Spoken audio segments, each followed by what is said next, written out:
Turkish Voice of Canada, Kanada'nın Türkçe sesinde yeniden birlikteyiz ve yeni bir program kuşağı başlıyor. Ekonomi, günlük yaşam, siyaset, kültürel sorunlar bunların hepsini bu ekrandan zaten paylaşıyorum sizinle ama bir de sağlık var.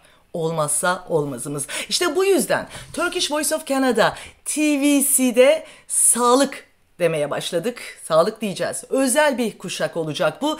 Kanada merkezli sağlık alanında uluslararası operasyonları ve tecrübesiyle çalışan Medict sponsorluğunda her hafta özel bir konu ve özel bir konuk burada TVC Sağlık, TVC Health ekranında karşınızda olacak. Şimdi bunu aynı zamanda TVC'ye, Turkish Voice of Canada'ya, YouTube kanalımıza girdiğinizde TVC Sağlık/Health olarak bir oynatma listesi yani playlist altında da bulacaksınız. Dolayısıyla bu playlist, bu oynatma listesi TVC Sağlık sizin için aynı zamanda bir de arama motoru haline gelecek. Hangi hastalık çaresini, hangi doktor bunun için ne diyor, dünyadaki yeni gelişmeler, tıptaki yeni ilerlemeler hepsi hafta hafta tek tek konumuz olacak ve çok önemli uzman konuklarla birlikte. Şimdi ve bu arada bütün bu röportaj dizisini aynı zamanda İngilizce olarak altyazı olarak bulabileceksiniz. Bu da bütün bu röportajları Türkçe dışında özellikle işte İngilizceye hakim bütün arkadaşlarınızla, çevrenizle ihtiyacı olan herkesle, meraklısı herkesle paylaşabileceğiniz anlamına geliyor. Orijinal en kaliteli çevirisiyle yani YouTube'un kendi çevirisiyle değil, profesyonel çevirisiyle birlikte bu videolar İngilizce altyazılı olarak hazır olacaklar izlemeniz için. Bu hafta kronik hastalıklar için bütüncül yaklaşımla şifa enerjisinin kaynağını sizinle paylaşacak olan uzman doktor Murat Balanlı konuğum. Bütün şifa bedeninizde diyor Doktor Balanlı. Kronik hastalıklar için. Peki hangi hastalıklar bunlar? Biz bu şifa enerjisini nasıl ortaya çıkabiliriz? Şifa enerjisi nedir ki? Nasıl bulunur? İşte Medict ile TVC Sağlık, TVC Health başlıyor.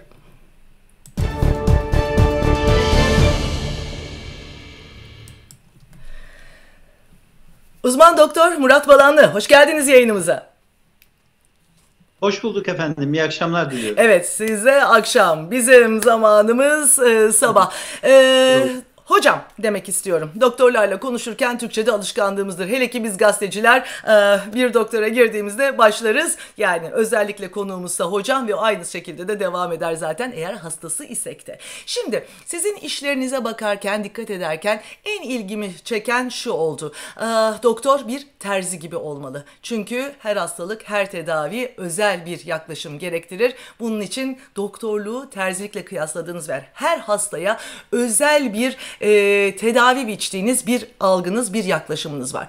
Bunu açmanızı isteyeceğim ve tabii ki hangi hastalıklar için bu kronik hastalıklar nedir? Başlıyoruz. Peki efendim. Şimdi bu terzi kavramı şuradan dolayı ortaya çıktı. Öncelikle modern tıp bugün artık bir endüstri. Hem de üzerinden çok milyarlarca dolar paranın kazanıldığı büyük bir endüstri. Ve bu anlamda da modern tıbbın yaptığı iş aynı konfeksiyon işi gibi. Herkesi belli bir hastalıkla etiketlemek ve bu etiket üzerinden de herkese aynı tedavileri uygulamak.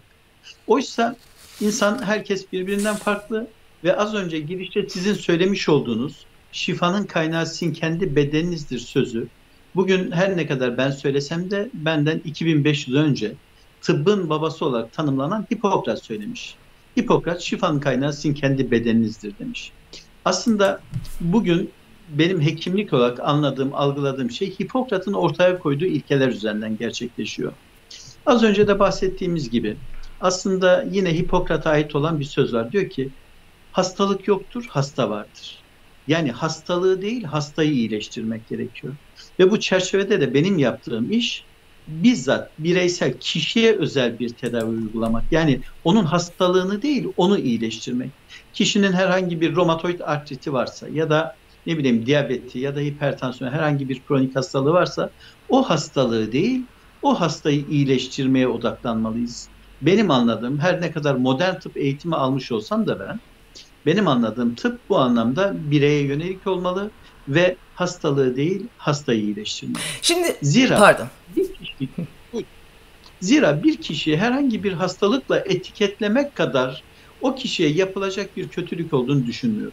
Yani birisine sedef hastalığı ya da romatoid artrit ya da hipertansiyon hastası tanısını koymak bence bugün tıbbın yaptığı en büyük yanlışlardan bir tanesi. Buyurun. Şimdi hocam bütüncül tıp deniyor buna. Bütüncül yaklaşım sizin hani hem kitaplarınızda hem de söyleminizde var. Ama şimdi biz böyle bazıları bu işlerin içinde olmayanlar özellikle bu bütüncül tıbbı falan duyduğumuzda hani sanki tıp dışında dışarıdan gelen başka yaklaşımlar gibi algılıyoruz. Farklı alternatif tedaviler gibi algılıyoruz. Bunu bana biraz daha ikna edecek bir şekilde açar mısınız? Yani bütüncül tıp dediğimiz evet vücudu böyle hani holistik o algılamak. Bu nedir? Yani bunun içerisinde aslında tıbbın kendisini nasıl kullanıyoruz da iş bütüncül tıbba geliyor? Harika, çok güzel bir soru. Benim de en çok rahatsızlık duyduğum konulardan bir tanesi bu. Zira tek bir tıp vardır. Ve bu anlamda bugünkü modern tıp aslında tıbbın tüm haklarını gasp etmiş gibi durmaktadır bana göre. Çünkü tıp denilince insanların aklında sadece oluşan bu modern batı tıbbı doğmakta. Ve modern batı tıbbının temelinde şu vardır. Tüm bilim dalları içinde bu söz konusu. Her bilim dalı kendi içinde doğup büyüdüğü medeniyetin izlerini taşır. Dolayısıyla modern batı tıbbı da modern batı felsefesinin bir çocuğudur ve buna bağlı olarak da şunu söylemek mümkün ki insana rasyonist ve pozitivist olarak yaklaşır. Dolayısıyla insanı sadece şu fizik bedenden ibaret kabul eder. Oysa bizler fizik bedenin dışında aynı zamanda zihinsel, duygusal, ruhsal ve sosyal bir canlıyız. Ve bundan dolayı bir kişiye yaklaşırken sadece fizik bedenden ibaret değil, onu aynı zamanda zihinsel, duygusal, ruhsal ve sosyal olarak ele almak durumundayız. Bunu ele alabildik de bunu iyileştirdiğimiz zaman yani hastalığı değil kişiyi iyileştirdiğimiz zaman işte o zaman sonuca ulaşmış oluyoruz. Ne yazık ki günümüzde işte modern tıp, alternatif tıp, şu bu gibi tıbbın önüne eklenen bir takım kelimelerle yapılan tanımlamaları ben açıkçası çok hoşlanmıyorum. Bu açıdan tek bir tıp var. Ama yaklaşım, paradigma olarak insanı fizik bedenin yanında zihinsel, duygusal ve ruhsal olarak bir bütün kabul eden bir anlayış olduğu için bu holistik tıp, bütüncül tıp anlayışı bundan dolayı onu tanımlayan bir kavram, bir kelime olarak başına koyuyoruz. Bütüncül tıp diyoruz. Aslında tıbbın kendisi budur. Hocam Ondan yaklaşım çok önemli. Teşekkür ediyorum. bir tane daha kavramsal soru soracağım. Ondan sonra da biraz böyle hayatımızın içine o hastalıklara tek tek parmak basarak ilerleyeceğim yöntemleriyle. Yani o hastalıklar için şifayı nerede aramamız gerekiyor, nasıl aramamız gerekiyor diye. O son kavramsal sorum. Peki bu noktada modern tıbbı uygulayan doktorlarla hani çatıştığınız noktalar ve çakıştığınız noktalar hangileri oluyor? Onu biraz daha anlatır mısınız ki bu bizim böyle hani el kitabımız olsun. Bundan sonra önereceğiniz yola yani kapısını açabileceğiniz tedavi yöntemlerine geldiğimizi yani nasıl gelebileceğimizi görelim. Siz modern tıpla nerede çakışıyorsunuz, nerede çatışıyorsunuz? Yine öncelikle tebrik ediyorum. Harika bir soru. Neden dolayı? Çünkü sürekli bununla karşılaşıyorum ben. Her ne kadar bu çatıştığımız, yaptığımız şeyleri söylesem de ben de bir modern tıp eğitimi almış olan bir hekimim. İşte İzmir, Türkiye'de Ege Üniversitesi Tıp Fakültesi'ne mezun olmuş ve iç hastalıkları ihtisası yapmış olan bir hekimim. Modern tıpla nerede çatışıyoruz? Bunu çok güzel şöyle sunabilirim size. Yukarıda bir damın aktığını düşünün. Dam akıyor. Modern tıbbın yaptığı şey alta kova koymak. Yani bir kişide kronik hastalık olarak şeker hastalığı olsun, tansiyon olsun, romatoid artrit olsun, fibromiyalji olsun, her ne olursa olsun. Modern tıp ne yapıyor? Alta bir kova koyuyor. Ağrısını kesiyor. Şekeri varsa şekerini düşürüyor. Tansiyonu yüksekse tansiyonu düşürüyor. İyileşen bir şey var mı? Hayır. Hastanın sadece şikayetleri ortadan kalktı. Hastalık yine devam ediyor. Holistik tıbbın yaptığı iş bu anlamda aslında bu damı aktarmak. Yani eğer dam akıyorsa bunun altında yatan sebepler nelerdir? Bunları ortadan kaldırmak durumundasınız. Ve bu bütüncül bir iyileşmeyi elde eder, sağlar ancak kişiye. Fakat modern tıp yaptığı ilaçlarla ki zira 15 yıl öncesine kadar ben de böyle çalışan bir hekimdim. Benim de yaptığım iş gelen şeker hastasına ilacını vermek. Şekerini düşürdüğüm zaman çok güzel. Ben öncelikle hastanın tanısını koydum. Şeker hastası dedik ve ondan sonra yaptığımız ilaçlarla da Hastanın klinik tablosunu düzelttik. Hasta iyileşti mi? Bu soruya 15 yıl önce verdiğim cevap evet, bu hastaların hiçbiri iyileşmiyor. O halde ne yapmak gerekiyor? Atıyorum diyabet örneğinden, şeker hastalığı örneğinden yola çıkarsak kişinin rahatsızlığının altında yer alan insülin direncini, vücuttaki kronik enflamasyonu, oksidatif stresi, toksisiteyi düzelttiğimiz zaman bu hastayı tam olarak iyileştirebiliyoruz. Yani şeker hastalığını değil, hastayı iyileştirmek burada önemli olan. Şu anda kendi kliniğimde yaptığım çalışmalar sadece ve sadece buna yönelik. Tabii ki bu yine az önce sorduğun soruyla bağlantılı olarak holistik tıpta şöyle bir şey vardır. Holistik tıpta hastanın kendisini iyileşmenin bir parçası olarak görmelidir. Yani bir modern tıp hekimine geldiği zaman ya doktor işte şekerim yüksek, tansiyonum yüksek ya da ağrılarım var. Benim bu ağrılarımı kes. Doktordan beklentisi bir ilaç almak ve bu anlamda hastanın şikayetlerini, semptomlarını ortadan kaldırmak. Oysa ki holistik tıp yaklaşımında temel faktör şurada. Kişi bir kere iyileşmenin kendisine ait olduğunu bilecek ve iyileşmenin kaynağının kendisinde olduğunu bilecek ve yaşam tarzını buna göre dizayn edecek, değiştirecek. Çünkü hastalık dediğimiz şey aslında bir öğretmen olarak insan hayatına girer. Her hastalık insana bazı şeyler öğretir. Kişi buradan bu dersi, bu öğrenmeyi elde edebilmişse evet, iyileşmeye doğru giden bir yol almış olur. Ama eğer burada böyle bir amacı ve beklentisi yoksa o sadece şikayetlerini, semptomlarını kontrol altına alacak. Modern tıbbın kendisine sunduğu ilaçlarla yetinmek durumunda kalacaktır. Onun için bu ikisi birer ayrı paradigma ve bu dediğiniz şey de bence ayrımda oldukça önemli. Bizim ayrıştığımız yer modern tıp sonuçları, holistik tıp ise altta yatan nedenleri iyileştirir. Evet. Ayrı bir paradigma dediniz ama aslında işbirliği de çok daha avantajlı sonuçlar getirebilir değil mi? Benim gibi biraz daha kuşkusal yaklaşanlar için. Hemen onu söyleyeyim. Çok güzel şeyler söylüyorsunuz. Kesinlikle ve kesinlikle bütüncül tıp modern tıptan ayrı bir şey değil. Onu da içeren, onu da kapsayan bir yaklaşım tarzı, bir tedavi biçimidir. Onu da kendi içerisine alır. Elbette ki yapılan uygulamalar içerisinde bana gelen bir hipertansiyon hastasıyla ilgili olarak örneğin oradan vereyim. Hastanın semptomlarını, şikayetlerini ya da altta yatan nedenlerini ortadan kaldırıncaya kadar elbette ki ben de klasik tıptan ayağımı kaldırmıyorum. Ona gerekirse ilacımı verebiliyorum. Ama amacım onun sadece semptomlarını, şikayetin kontrol altına almak değil, esas altta yatan nedenleri düzeltmek. Bunun için bir bütüncül tıp hekimi olarak klasik tıptan hiçbir zaman için ayağımı kaldırmadan yol alıyorum. Çok güzel. Bunu altını çizmeniz hoşuma gitti. Bir de ayrıca burada bir şeyin de altını çizmek isterim. Bütün bu tedavi, farklı yaklaşımları, kapıları açarken kronik hastalıklar diye altını çizmekte sanırım fayda var değil mi? Kesinlikle. Çünkü hani öyle hastalıklar var ki karşılaştığımız ve tabii ki hayatları alt üst eden, hayatları elden alıp giden. Bunlara baktığımızda da işte holistik tıp vesaire, hani holistik yaklaşımlar dendiğinde biraz fazla romantize edilmiş gibi olup insanları hani olmadıkları bir yerde aslında canını çok acıtan noktaları da gelebiliyor. Bunun da altını çizelim mi hocam? Haksız değilim değil mi? Kesinlikle. Şöyle haklısınız. Elbette ki bu bizim bütüncül tıp yaklaşımı az önce söylediğimiz gibi kronik hastalıklarla ilgili olan süreçlerin içerisinde. Yani bizim sürekli olarak, süregen olarak karşı karşıya maruz kaldığımız durumlar.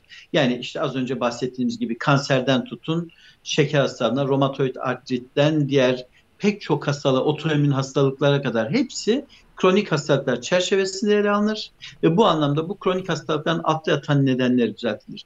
Diğer dediğimiz atıyorum bir katarakt ameliyatı olacak olsa elbette ki modern tıbbın en güzel, en teknolojik imkanlarıyla bunlar yapılmalıdır. Bunları kesinlikle yok sayarak şey yapmıyoruz. Öyle bir romantizm içerisinde ama değiliz elbette. Ama küçük hücreli akciğer kanseri 4. aşamada bulunmuş bir hasta için de kalkıp ben seni güzel bir böyle toparlarım diyebilecek noktalarda da değiliz. Bir de ben hani o taraflarda da romantizmin bazı böyle uç noktalarda, kötü vakalarda diyelim hala yani onun birazcık da şeyini yaşıyorum. Skeptical olduğum tarafı, yani kuşkucu olduğum tarafı. Evet. Doğrusunuz, Evet. haklısınız. Peki o zaman şimdi seyircilerimize biraz daha net bilgiler verelim. Bu kronik hastalıklardaki açıklamalar açısından özellikle üstünüzde çalıştığınız vakalar ve önerileriniz ne olacak? Böyle başlık başlık hastalıklarla en çok karşılaştıklarınızla verebilirsiniz. Şimdi en çok karşılaştıklarım tabii ki şunu da söylemekte fayda var. 2019 yılında Türkiye'de TÜİK'in bir araştırması var. Hastalık yükü olarak. Tüm hastanelere başvuran hastaların %87,5'u, yani nereden bakarsanız %90'ı yaklaşık, kronik bir hastalık nedeniyle sağlık kuruluşuna başvurmuş. Buradan da bu yükün çok daha büyük olduğunu, dünyada da bu kronik hastalık yükünün çok fazla olduğunu söyleyerek işe başlayayım. Peki nelerle uğraşıyorum? Ben iç hastalıklar uzmanı olduğum için elbette ki özellikle diyabet olsun, şeker hastalığı yani, hipertansiyon, koroner, bütün vasküler hastalıklar, kronik obstrüktif akciğer hastalığı, KOAH dediğimiz hastalık. Bununla beraber otoimmün hastalıklardan tutun fibromiyajine, migrene, hatta kansere kadar varan hastalıklar. Ve bunların hepsinde altta yer alan bir takım nedenler var. Fizyopatolojik olarak. Bu fizyopatolojiyi esas alarak biz yola çıkıyoruz. Neler var bu tür hastalıkların altında? Örneğin metabolik hastalık olarak az önce bahsettiğim şeker hastalığı çok yaygın. Mesela şeker hastalığı şu anda yaygın olmakla beraber önümüzdeki yıllarda çok daha fazla kişiyi aslında kuşatacak. Bundan 15 yıl öncesinde Türkiye'deki rakamlar her 100 kişide 7,2 kişinin şeker hastası olduğu şey yapılırken bugün %18'lere çıkmış durumda. 100 kişide 18 kişi şeker hastası. Bu ne demektir? Bu inanılmaz şekilde bir artışın olduğunu bize gösteriyor. Peki burada artan ne? Yani bu madem e, genetik faktörler var, şunlar var, bunlar var. Niye artıyor bu kadar? Bizzat yaşam tarzı ve beslenme değişiklikleriyle ilgili olduğunu çok rahatlıkla söyleyebilirim. Özellikle son 100 yılda başlayan ve son zamanlarda, son çeyrek yüzyılda da çok daha büyük bir tırmanış gösteren glisemik indeksi yüksek besinler, unlu ve şekerli gıdalar. Yani insanların bir an önce yiyip ve kendini hemen doygunluk hissedeceği besinlere karşı çok daha fazla düşkünlük. Herhangi bir markete girdiğiniz zaman zaten bu anda şekerli ve unlu yiyeceklerle çok daha fazla karşı karşıya kalıyorsunuz. Çocukluktan itibaren bunlar başlıyor. Özellikle bu beslenmedeki bozukluklar ve bunun sonucu ortaya çıkan vücudumuzdaki insülin direnci, kronik enflamasyon, oksidatif stres, toksisite, bunlarla beraber bizler hastalanıyoruz açıkçası. Bu söylediğim oksidatif stres, insülin direnci, bunların hepsi aynı zamanda otoimmün hastalıkların oluşmasında da çok çok önemli. Otoimmün hastalık dediğimiz zamanda da pek çok bu şeyin içerisinde var. Hashimoto'dan tutun, lupuslar, romatoid artritiden tutun, sedef hastalığına kadar hepsi bu otoimmün hastalık grubu içerisinde değerlendirilir. Nedir otoimmün hastalık? Yani vücudun kendi antikorlarının kendi dokusuna, kendi organına karşı yaptığı saldırıdır. Yani dıştan bir şey yok, fakat sizin kendi antikorlarınız kendi bedeninize karşı bir savaş veriyor ve o dokuda bir tahribata yol açıyor. Peki bu neden oluyor? Bu neden oluyor? Bunun en önemli sebebi bağırsaklar. Yani yine Hipokrat'tan başladık, Hipokrat'tan devam edeyim. Hipokrat diyor ki hastalıklar bağırsakta başlar, bağırsakta biter. Ve bağırsağını iyileştiremediğiniz bir hastayı iyileştiremezsiniz. Özellikle otoimmün hastalıklar için çok çok önemli bu konu. Neyi kastediyorum? Bağırsakları iyileştirmekten neyi söz alıyorum? Modern tıp hala bağırsakları sindirim sistemini sağlayan boru şeklinde bir organ olarak görmeye devam ediyor. Oysa bağırsaklarımız bizim açımızdan çok önemli bir endokrin organdır. Vücudun immün sisteminin esas ana organı bağırsaklardır. Yine second brain diyoruz artık, ikinci beyin. Yani çünkü vücudumuzda en fazla sinir hücresi beynimizde var. Ondan sonra en fazla sinir hücresinin olduğu organ bağırsaklarımız. O halde burası çok önemli. Ve bağırsaklarımızda normal bir insanın hücre sayısının 10 katı kadar daha fazla sayıda bakteri yaşıyor. Biz buna mikrobiyom diyoruz. Bizim artık bir mikrobiyomumuz var. Bu bağırsaktaki mikrobiyata artık yeni bir organ olarak kabul ediliyor. Neden? Çünkü çok organize çalışıyor. Beraberinde pek çok hormonun sentezi, pek çok enzimin sentezi, vitaminin sentezi bağırsaklarımızdaki bu bakteriler tarafından gerçekleştiriliyor.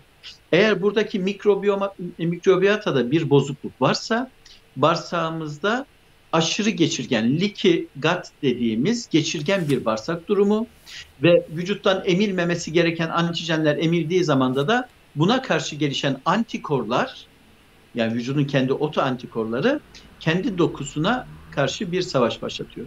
O halde otoimmün hastalıklar için söz edeyim. Bir kişiyi iyileştirecekseniz o kişinin bağırsak mikrobiyotasını iyileştirmek durumundasınız. Ve dolayısıyla beslenmesi mutlaka değişmeli. Bağırsak mikrobiyotamızı en çok etkileyen şey yediklerimizdir. Yediklerimizin içeriğine göre bağırsak mikrobiyomumuz farklı karakterler alır. Siz soru soracaksınız, bekliyorum. Ama tam şurada girmek istiyorum. Bu hani yiyecekleri değiştirmek için gerekir dediğinizde de burada da ortaya hani böyle moda gibi yok glutense geç ya da şunu çıkar bunu çıkar gibi şeyler mi oluyor? Gene orada yoksa terzi gibi mi olmak zorundayız? Yani her kişi için o beslenme şartının farklı mı gelmesi gerekiyor yoksa burada tek bir reçete mi vereceksiniz izleyicilere? Hiçbir zaman için tek reçete veremeyiz. Hatta kişiye özel bile derken, yani mutlaka bireye özgü bu reçete veriliyor. Aynı zamanda bireyin de sağlık durumuna göre yine değişen şeylerdir, bu beslenme modelleridir. Ama temelde şöyle bir şey söz konusu. Birincisi, bu tür rahatsızlıklarda vücutta bir enflamasyon meydana geldiği için bu enflamasyonu azaltacak anti-enflamatuar bir beslenme modeli ortaya koymak durumundayız. Koyun, nedir bu? Yine modern yaşam nedir bu? Onları söyleyeyim. Birincisi, enflamasyonla ilgili olarak günümüzdeki tükettiğimiz besinlerin hepsi enflamasyon yaratıcı besinler. Örneğin yağlarla ilgili söz edeyim. Omega 3 ve omega 6 dengesi. Omega 6 proenflamatuar, yani enflamasyona sebep olurken omega 3 ise antienflamatuar etkisi vardır. Ve bunlar birebir olmalı. Ama günümüzdeki modern beslenme biçimi içerisinde normal bir insanın şu anda günlük tükettiği yiyeceklerin içerisindeki omega 6'nın omega 3'e oranı 20'ye 1 oranında. 20 kat daha fazla omega 6 tüketiyoruz. Yani daha fazla bir enflamasyon yaratıcı şeyler. Ondan dolayı mutlaka omega 6, omega 3 dengesini biraz daha yukarı çekmek durumundayız. Ve buna yönelik besinleri de daha fazla tüketmek durumundayız. Şimdi bunun dışında yok, siz devam edin. Bende soru çok, ondan sonra da izleyicilerden eyvah. Tamam. Yok, bırak hoca konuşsun geliyor. Buyurun. Evet. Yediklerimizin içerisinde bu yağların dışında da tabii ki şöyle bir şey söz konusu. Glisemik indeks dediğimiz bir olay var. Yani Amerikan Gıda Cemiyeti şöyle bir şey yaptı. 1980'li yıllarda bir beslenme piramidi ortaya çıkarttı. Bu beslenme piramidinde dedi ki bir insan günlük kalori ihtiyacının %60-65'ini karbonhidratlardan, %30'unu proteinlerden, %5'unu da en üstte az olan kısmında yağlardan elde etmelidir. Ve buna yönelik olarak da şu anda gerçekten toplumsal olarak Amerika'da da Türkiye'de de insanlar tahıllı besinleri, şekerli, unlu yiyecekleri kalori ihtiyacı olarak çok daha fazla tüketiyorlar. Yağlar ise en altta olan şeylerden bir tanesi. Oysa ki bizim kalorimizin, ihtiyacımızın aslında çok büyük bir bölümünü elde etmemiz gereken besin gruplarından bir tanesi yağlardır. Karbonhidratlar ve özellikle karbonhidratlarda da ekmek, börek, çörek, pasta, kek, unlu besinler ve şekerli besinleri ise en az tüketmemiz gerekiyor. Yani ve bunları da daha ziyade lifli besinlerden, her türlü sebze yemeği, şunu bunu çok tavsiye ediyoruz bunların tüketilmesi. İçerisindeki karbonhidrata göre lif oranı çok yüksektir. Ama günümüzdeki üretilen besinlerin gıda endüstrisi bu anlamda onları iyice şey yaparak, özellikle bugün tükettiğimiz ekmekler, şunlar bunlar tüketildiği zaman glisemik indeksi o kadar yüksektir ki inanılmaz derecede bu alındığı zaman çok fazla miktarda insülin salgılanmasına sebep olur. Ne kadar insülin salgılanırsa işte o zaman hücrelerimizde oksidasyon yaratma şansı çok fazladır. Biz bu aşırı ani insülin yükselmelerini genel hastalığımız açısından, sağlığımızın sürdürülmesi açısından istemiyoruz. Kronik hastalıkların pek çoğunun altında yatan sebeplerden bir tanesi bu insülinin çok fazla yükselmesidir. Onun için ben bazen hastalara şu veriyorum. Türkiye'de bir baklava ya da künefe tükettiğinizi düşün. 500 kalori içeren bir baklavayla 500 kalori içeren bir steak, yağlı bir et tüketiyorsanız bu ikisi de 500 kalori, ama bu baklava 500 kalori tüketildiğinde inanılmaz bir kan şekeri yüksekliğine ve dolayısıyla bir insülinde sıçramaya yol açarken, böyle bir steak, yağlı bir eti tükettiğiniz zaman çok hafif bir insülin yükselmesine karşı karşıya kalırsınız. Dolayısıyla her ikisi de 500 kaloridir, ama diğer baklavayı ya da künefeyi tükettiğiniz zaman inanılmaz derecede dokularınıza ve hücrelerinize zarar verirsiniz. Kırmızı Belki tadı hoşunuza gidecektir, keyif alacaksınız, ama diğerinde sağlıklı. Sağlıklı bir et, sağlıklı bir yağlı yiyecek bu anlamda en faydalı olandır. Ve bu anlamda doğada da bunu görürsünüz zaten. Bir belgesel izlediğiniz zaman bir aslan ya da kaplan eğer bir geyiği ya da zebrayı yakaladığı zaman en önce neresini yiyor? Karnını açıyor ve iç yağını yiyor. Çünkü en kıymetli yeri orası. Diğer taraflarını diğer çakallara, akbabalara bırakır, ama en kıymetli yer yağlardadır. Onun için sağlıklı yaşam açısından yağ tüketimi çok çok çok önemlidir diye düşünüyorum. ve bunun da hani Buyurun. kronik hastalıklardaki bütün bu diyet noktasında en önemli temel taşlarından biri olduğunu düşünüyorsunuz genel iyileştirme Doğru, şeyinizde. Ya, doğru. ben burada dayanamayacağım, bir örnek vereceğim. Yani anlattıklarınızla öyle, çünkü çakıştı ki geçen yaz, pardon evvelki yaz, birazcık sıkıntım olan sedef konusunda kendi kendime okuduklarım, işte bu holistik yaklaşımlardan gördüklerim, bazı arkadaşlarım, değer verdiğim insanlarla konuşmalarımda glutensiz bir diyete geçmeye karar verdim. 3-4 aya yakını, 3 ayı biraz daha geçmiştim. Gayet güzel bir düzene oturtmuş gidiyordum. Ve sonra burada aile doktorumla işte normal bir şeyimiz vardı, randevumuz vardı, konuşurken glutensiz diyet yaptığımı söyledim. Yaklaşık işte 4 aydır. Doktorum küplere bindi. Sen dedi gluten alerjin yoksa böyle bir şey yapamazsın dedi. Bana ben de hani doktora inandım. Biz doktora saygıyla büyümüşüz. Yani hekime saygıyla büyümüşüz. Bana ne yaptırdı biliyor musunuz? 2 hafta yükleme yaptırdı. Bakın yaklaşık 4 aydır glutensiz rejimdeydim. 2 hafta yükleme yaptırdı. Arkasından da teste soktu. Test sonuçlarını aldı. Sonra da bana dedi ki senin gluten hassasiyetin, alerjin vesairen hiçbir şeyin yok. Entoleransın yok. Hiçbir şekilde yapmıyorsun dedi.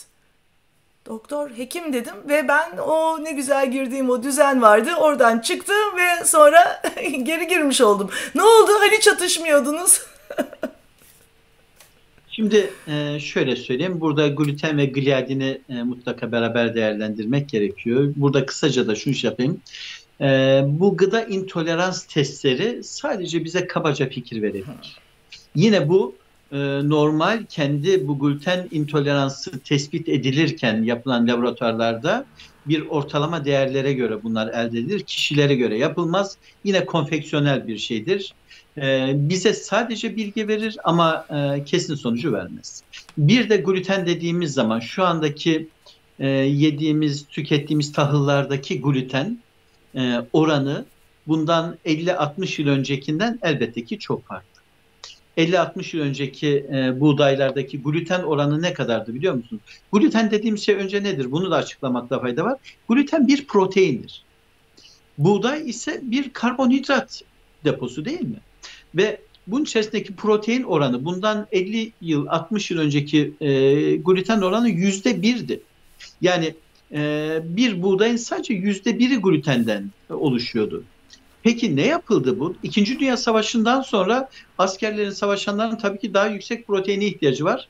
Gluten oranı çok çok yükseltildi. Şu anda buğdaydaki gluten oranı %30'un üzerinde.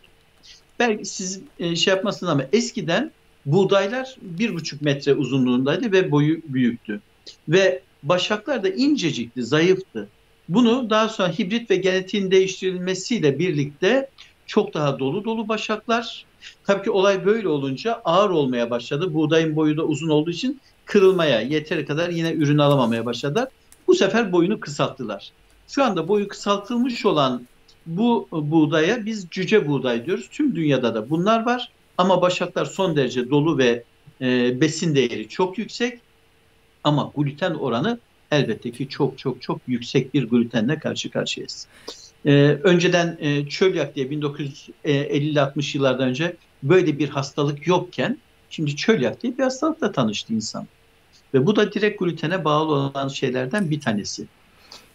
Az ya da çok hepimizde glutene karşı bir intolerans var.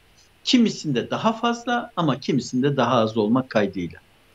Ve buradaki intolerans da neye sebep oluyor? Bağırsağımızda yarattığı enflamasyon ve yine burada ortaya çıkan leaky gut dediğimiz geçirgen bağırsak tablosu bugünkü kanserden tutun otoimmün hastalıklara kadar salgın olmaya başladı. Yani bugün Covid'den daha büyük bir salgınla karşı karşıyayız.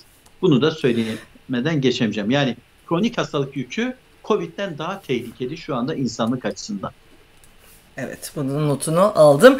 Şimdi söyleşimize başlarken hani bağırsaklarda özellikle ikinci beyin olarak koyduk ama bunlarla birlikte bütüncül bakarken duygulardan hani belki vücudun hareketlerinden de Evet. bahsetmemiz gerekiyor herhalde. O bütüncülü nasıl tamamlayacaksınız bizim için? Tedavideki yeri nedir kronik hastalıklarda? Önce bir tıbbi fizyopatoloji üzerinden şey yapayım. Ondan sonra da diğer başka enerji bedenden bahsedeyim. Birincisi bizim vücudumuzu aslında idare eden bir endokrin, hormonal bir sistemimiz var. Ve bunun en temel şeyi de beynimizde limbik bölge dediğimiz duygusal bölge var. Ve burada limbik bölgede üstte yer alan mercimek kadar bir bezimiz var. Biz buna hipotalamus diyoruz.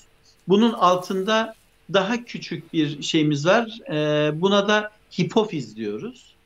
Hipotalamus hipofizi uyarır. Hipofizde bizim böbrek üstü bezler, adrenal korteks dediğimiz burada hormonları salgılatır. Yine erkeklerde, testislerde, kadınlarda, yumurtalıklarda ki hormonların üretimi tüm bu basamaklarda gerçekleşir. Hipotalamus, hipofiz, adrenal korteks ve yumurtalıklar ve testisler. Biz buna HHA sistemi diyoruz. Hipotalamus, hipofiz, adrenal ekseni. Ve bu hipotalamus ve hipofiz limbik bölge, duygusal bölgede yer aldığı için bizim duygularımızdan direkt olarak etkilenir bu hipotalamus ve hipofiz. Hipotalamus mesela bir stres yaşadığımız zaman, stres örneğinden ortaya çıkayım size. Stresle karşı karşıya kalan bir insanda hipotalamusta CRP dediğimiz kortikotropin releasing hormon salgılanır. Ve bu hipofizden ASTH dediğimiz adrenokortikotropik hormonu salgılatır. Bu ASTH da böbrek üstü bezlerde adrenalin ve kortizolü salgılatır. Bu bir kişinin hayatta kalması için çok önemlidir. Zira örnek vereyim, gece 12'de yola çıktığınızda bir anda 20 tane köpeğin birden size saldırdığını düşünün. Hemen saniyenin %1 kadar kısa bir süre içerisinde bu hormon salgılanır ki siz hayatta kalabilirsiniz diye. Neden dolayı onu söyleyeyim. Şimdi burada şöyle bir şey söz konusu. O anda siz savaşmak ya da kaçmak zorundasınız. Eğer savaşamayıp ya da kaçamayacak olursanız siz hayatınızı kaybedersiniz. Ne olur? Bu adrenal ve kortizol salgılandığı zaman göz bebekleriniz büyür. Kalp atışınız hızlanır. Kan şekeriniz yükselir. Çünkü kaslarınızın şekere ihtiyacı var. Kalbinizin daha hızlı çalışması gerekiyor. Solunum hızınız artmaya başlar. Tüyleriniz diken diken olur ki siz ya savaşın ya da kaçın. Bu stres hormonlarıdır. Ve bu stres olayı geçtikten sonra bu stres hormonları normale iner. Ya da inmeli, öyle söyleyeyim. Belgesel örneğinden yine vereyim. Aslanı gören zebra kaçar. Peşinden aslan kovalar, yakalar ya da yakalanmaz ama kaçtıktan sonra belgesel izlediğiniz zaman mutlaka dikkatinizi çekiyordur. Aradan 5 dakika geçmiş, her şey süt liman, zebra yine orada otlamış ve ot yemeye devam ediyor. 5 dakika sonra yeniden bana bir aslan saldırır mı gibi bir kaygısı yok. Ancak insanoğlu böyle değil. Bizlerde stres şu anda pek çok endişe, kaygı, öfke sürekli hayatımızda var. Yani gerek ekonomik stres kaygıları, ailesel stres kaygıları, ülke açısından stres kaygıları gibi pek çok stres faktörü sürekli bizde adrenalin ve kortizolü yükseltiyor. Dolayısıyla vücudumuz tam bir savaş alanı ve dolayısıyla bir enflamasyon dediğimiz olayla karşı karşıyayız. Bu stres hormonları adrenalin ve kortizol kan şekerini yükseltir. Dolayısıyla şeker yükseldiği zaman buna yönelik pankreas bezimizden insülin salgılanır. İnsülin Sürekli kan şekeri yüksek olunca sürekli insülin düzeyi yüksektir ve dolayısıyla hücrelerimizde insülin hormonuna karşı artık duyarsızlaşır, rezistans gelişir. Biz buna insülin direnci diyoruz. İnsülin direnci olduğu zamanda da bu şekilde bu sefer kronik hastalıklar, vücudumuzdaki enflamasyon, şekerden tut tansiyona, kalp damar hastalıklarından tutun kansere kadar pek çok faktörle karşı karşıya kalır insan. Onun için hastalıkları yönetmede ve yönlendirmede mutlaka kişinin hayatı ve olayları doğru bir bakış açısı ve doğru bir felsefeyle değerlendirmesi gerekiyor. Çok sürekli kendinde yarattığı bu aşırı endişe, kaygı, öfke gibi nedenler bu kronik hastalıkların oluşmasındaki temel faktörlerden bir tanesi. Ancak bunu daha bir bütün ele almak istediğimiz zaman biz şunu mutlaka düşünmeliyiz. Enerji, ruh ve beden üçlüsü. Bunu ele aldığımız zamanda da Doğu felsefesi bunları çok güzel şeyler getirmiş. Ben bunlardan çok istifade ediyorum. Yani insanın aslında bir enerji bedeni olduğu ve buna yönelik olarak da şu fizik beden dediğimiz şeyin aslında bir enerji bedenden başka bir şey olmadığı. Akupunkturda bilirsiniz meridyenler var, akmakta olan enerji kanalları. Bu enerji kanallarında oluşmuş olan blokajları ortadan kaldırmak suretiyle hastalıkların iyileştirilmesi yöntemi. Neleri kastediyorum? Burada da şöyle bir şey söz konusu. Tabii ki bu Doğu felsefesiyle Batı felsefesinin olaya bakıştaki ayrıldığı noktalardan bir tanesi. Batı felsefesi insana indirgemeci yaklaşırken, yani indirgemeci derken neyi kastediyorum? İnsanı içinde yaşadığı doğadan ayırmış, ruh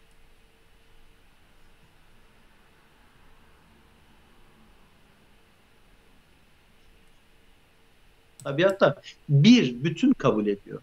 Onun için diyor ki doğada, tabiatta ne varsa insan da onun küçük bir parçasıdır. İnsan mikrokozmostur, onda da aynısı var. Doğada bakmış neler var? Ateş, hava, su, toprak, metal var. O zaman insanda da bu var. Bir canlılık olması için mutlaka bu 5 unsurun olması gerektiğini, toprak olacak, orada ağaç olacak, kökleri olacak, suyu alacak, ışık, ısı olacak ki bir canlılık ortaya çıksın. İnsanda da bu 5 unsur var.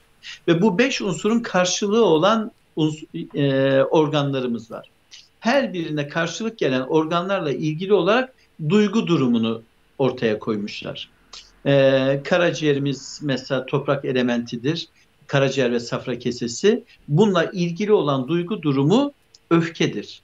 Bana gelen bir karaciğer ya da safra kesesiyle ilgili olan bir hastada benim öğrenmek istediğim konulardan bir tanesi öfkeleri nelerdir? Bunu çözmem lazım. Eğer bunu çözemediğiniz zaman sürekli kişi bunlar karşı karşıya kalacak. Ya da böbrekler ve mesane, idrar yolları. Bununla ilgili olan elementimiz tahmin edebileceğiniz gibi su elementi. Suyla ilgili olan duygu durumu da korkudur. Yani bir kişinin bana geldiğinde böbreklerle ilgili bir rahatsızlığı varsa ya da idrar yollarıyla ilgili bir rahatsızlığı varsa korkularını merak ederim. Ya da akciğerle ilgili element metal elementidir ve onunla ilgili olan duygu durumu da üzüntü ve kederdir. Akciğer hastalığıyla keder arasında, üzüntü arasında çok direkt bağlantı vardır. Yani böylesi bir duygu durumları, bu uzun bir konu tabii ki, bu kısa söyleşiye yetmeyecek kadar, yani üzerine kitap yazılacak kadar geniş bir konu ki Titreşim Tıbbı isimli bir kitap yazdım ben. Bu kitapta da bahsettim, yani yine kitapta da anlaşılabilecek şekilde bu duygu durumlarıyla bu fiziksel bağlantıları mutlaka ortaya koymak gerekiyor. Hocam çok teşekkür ediyorum. Benim için bu röportajın en ilginç olan tarafı, şimdi bu anlattığınız şeylerin çoğu işte duygular, işte farklı diyetler, yani beslenme alışkanlıkları, hepsi böyle yeni nesil bir uzmanlar tarafından, hani sosyal medyanın, online dünyanın bütün nimetleri kullanarak, işte bloglarda, Instagram'larda, her tarafta rahat rahat anlaşılıyor, anlatılıyor. Bolca, hem de renkli renkli, hem de çok daha süslü ya da daha anlaşılabilir, daha çok kişiye daha hızlı ulaşabilir cümlelerle belki de. Ama benim hoşuma giden bütün bunları sizden, hani eski toprak bir hekimden diyeceğim, başka bir temele oturtulmuş olarak duymak, başka bir kontekste, bir çerçevede duymak oldu. Eski toprak bir hekim, hani her şeyi anlayan. Hekimle doktoru bilmem ama ben hep böyle farklı iki kelimeymiş gibi algılarım. Hekimdir. Bize bakan, dokunan ve her şeyimizi anlayan öyle bir eski toprak hekim olarak bütün bu anlatmak istediklerinizi bütüncül tıbbı da çok sağlam bir çerçeveye oturttuğunuzu düşünüyorum. Uzunca bir söyleşi oldu ama izleyicilerimizin de aynı benim yaptığım gibi nasıl sabırlıydım, ne kadar az soru sordum size bol bol topu bırakarak benim için müthiş. Aynı sabrı göstererek bunu izlemelerini ya da tabii ki sizlere ulaşmalarını isterim.